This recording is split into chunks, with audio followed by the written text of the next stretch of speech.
Hola a todos, vamos a hacer una lectura del tema 12, restauración y sistema canovista. Bueno, así muy genéricamente, restauración y sistema canovista nosotros los hemos usado como sinónimos, ¿vale? Entonces tendríamos dos partes, el auge de la instauración y el auge de este sistema diseñado por Antonio Cánovas, que es el tema 12, el auge del sistema canovista, y luego tendríamos en el tema 13 la crisis o decadencia del sistema canovista, que va a desembocar, como sabéis, en la dictadura de Primo de Rivera, etc. Bien, entonces vamos a ver en este tema cómo se instaura este sistema, ¿vale?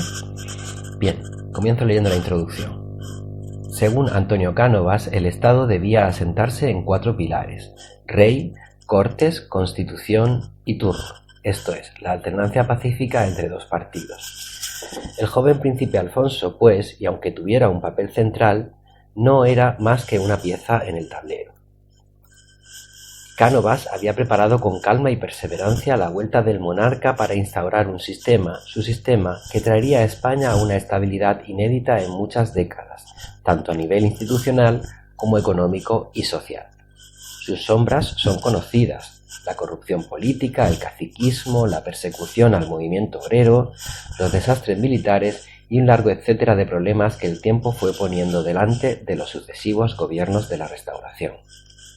Bueno, una introducción muy básica, hablando de los presupuestos de los 4 pilares de Cánovas, sus luces, que serían que es una estabilidad lo que proporciona, y sus sombras, que son esas que acabamos de leer. Bien, vamos a leer el desarrollo. Cánovas no quería que Alfonso XII llegara al trono a través de un pronunciamiento militar, pero Martínez Campos se le adelantó y lo declaró rey en Sagunto a finales del 74. Serrano, presidente de la República, no opuso resistencia. Mientras que el joven príncipe volvía de Inglaterra, Cánovas presidió el llamado Ministerio Regencia, en el que estaba López de Ayala, el autor del manifiesto Viva España con honra de la Revolución Gloriosa. Este hecho puede servir para explicar uno de los ideales de Cánovas. El nuevo sistema debía ser a la vez tradicional y progresista, monárquico y liberal. Sus presupuestos principales eran la soberanía conjunta entre rey y cortes, el liberalismo y la defensa de la propiedad privada. Al mismo tiempo se consideraba un pragmático, pues concebía la política como el arte de llegar a acuerdos sin tener que usar la fuerza militar. Vale. Vemos cómo se instaura este sistema con el pronunciamiento de Martínez Campos, que corona a Alfonso XII. Vemos este capricho de la historia, que en el primer ministerio regencia de Cánovas está López de Ayala, que es el mismo que ha derrocado a la madre del actual rey, Alfonso XII. Bien, vemos también esta especie de intento de superar las contradicciones. Va a ser este gobierno tradicional y progresista, monárquico y liberal, soberanía conjunta, defensa de la propiedad privada, etc. Hacen que Cánovas sea un político sin una ideología definida, más allá de la estabilidad, ¿vale? Y tenemos esta idea que vamos a citar en varios temas, ya lo habéis visto, de que la política es el arte de que no intervengan los militares. Y sin embargo, su sistema, el sistema canovista, va a empezar con un golpe militar y va a acabar con un golpe militar que veremos en el tema 13, que es el de Primo de Rivera. Bien, seguimos leyendo. El 15 de enero del 75, Alfonso XII hizo su entrada triunfal en Madrid y se ganó pronto la simpatía de múltiples sectores. El gobierno convocó elecciones a Cortes Constituyentes mediante sufragio universal masculino, y una comisión preparó un proyecto de constitución que fue promulgada en junio del 76. De carácter moderado, la nueva Carta Magna constaba de 13 títulos y 89 artículos. La soberanía y el poder legislativo estaban compartidos entre las Cortes y el rey. Este se reservaba el derecho al veto y a nombrar presidente del gobierno. Las Cortes se dividían en Senado y Congreso. Había 3 tipos de senadores: por derecho propio, elegidos por el rey, y elegidos por las personas con mayor renta. Los diputados eran elegidos cada 5 años. El sufragio fue censitario hasta que Sagasta lo amplió a universal en el 90. El Estado se declaraba católico.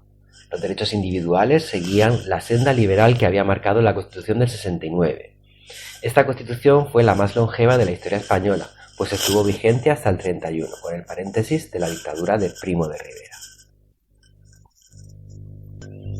Bueno, en este párrafo hemos visto, mezclamos la llegada de Alfonso XII, un rey pelele, un rey, quiero decir, un rey que no gobierna, sino que es prácticamente su figura es simbólica, y la Constitución del 76 con todas esas novedades, ¿vale? Que apuntala, por así decirlo, lo que va a ser el sistema canovista, ¿vale?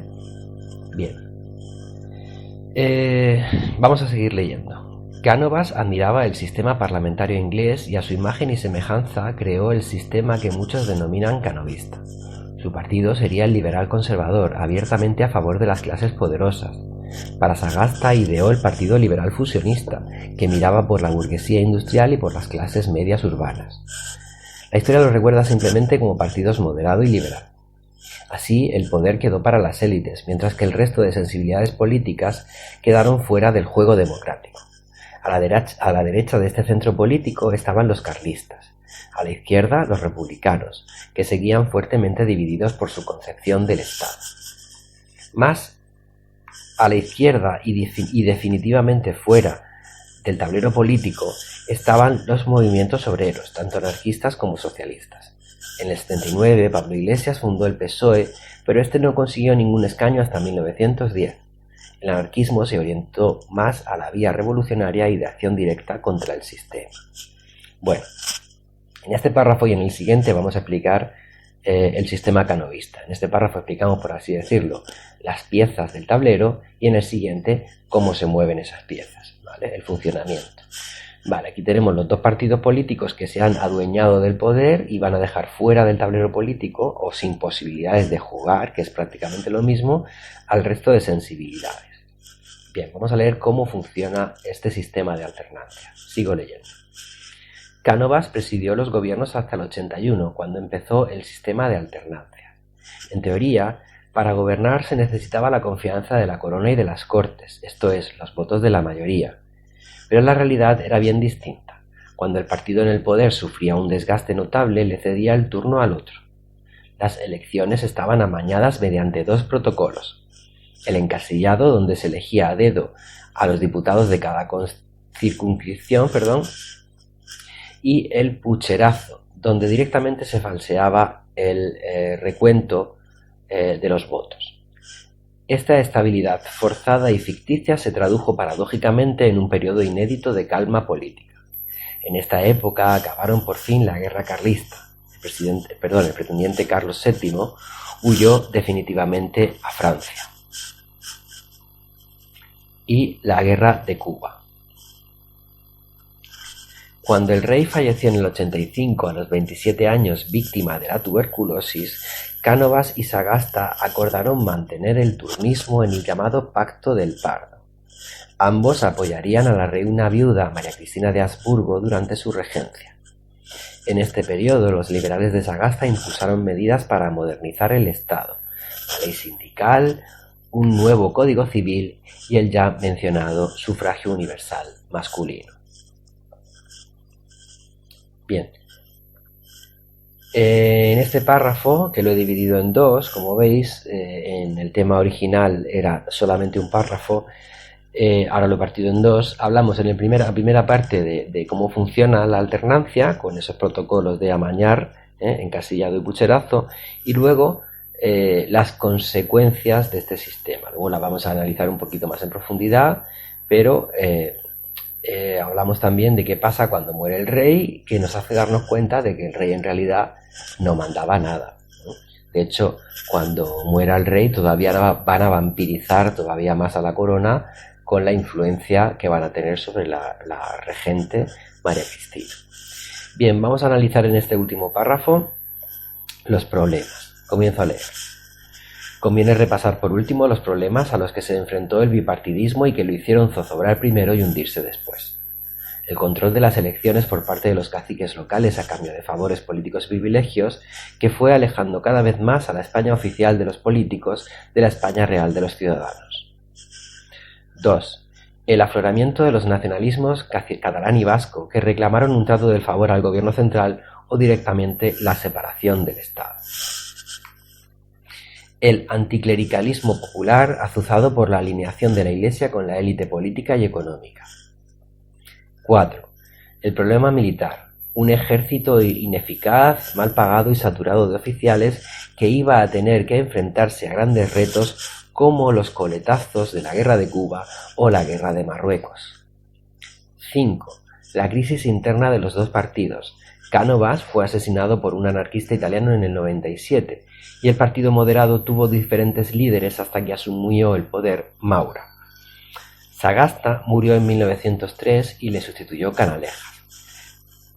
Tras la separación de los artífices del turnismo, el sistema intentó regenerarse desde dentro ya entrado el siglo XX, pero no pudo frenar su disgregación.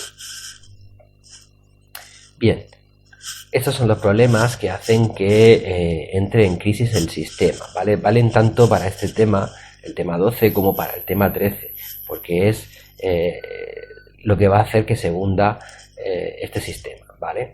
El caciquismo promueve la estabilidad política, pero aleja a la España real de la España de los políticos.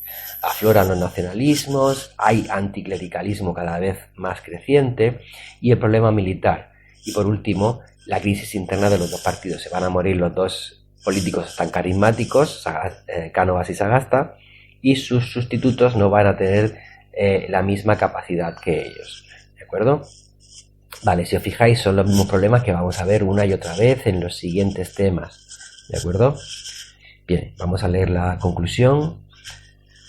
Como sabemos, el cambio del sistema se produciría desde fuera. Las crisis militar, política y social de 1917 y el golpe de Estado de Primo de Rivera en el 23 acabarían con el longevo artefacto político canovista.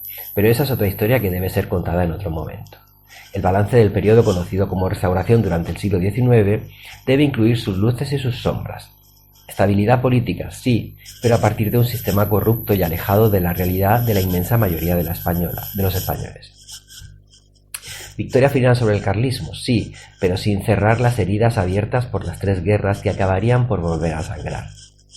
Cánovas fue un gran estadista, sí, según su rival, Sagasta a su muerte, según su rival Sagasta, a su muerte todos los políticos podrían empezar a llamarse de tú. Pero también Cánovas fue el político que suspendió la libertad de cátedra o que defendió el esclavismo. Juzgar el pasado según nuestros valores actuales significa muchas veces caer en anacronismos, pero también es el deber de la historia señalar tanto las luces como las sombras del pasado. Bueno, una conclusión que mezcla un montón de cosas. Hablamos de cómo va a ser el futuro crítico de este sistema, Hablamos también del balance del periodo de este periodo restauración del siglo XIX, o sistema canovista del siglo XIX, porque luego va a haber el tema 13, restauración del siglo XX, ¿vale? En el siglo XX. Vemos esas luces marcadas por la primera parte antes del sí y esas sombras marcadas por la segunda parte después del sí, ¿vale? Y una última reflexión sobre el papel de la historia como su deber de señalar las luces y las sombras de todos los periodos. Bueno, pues hasta aquí hemos llegado. Un saludo a todos.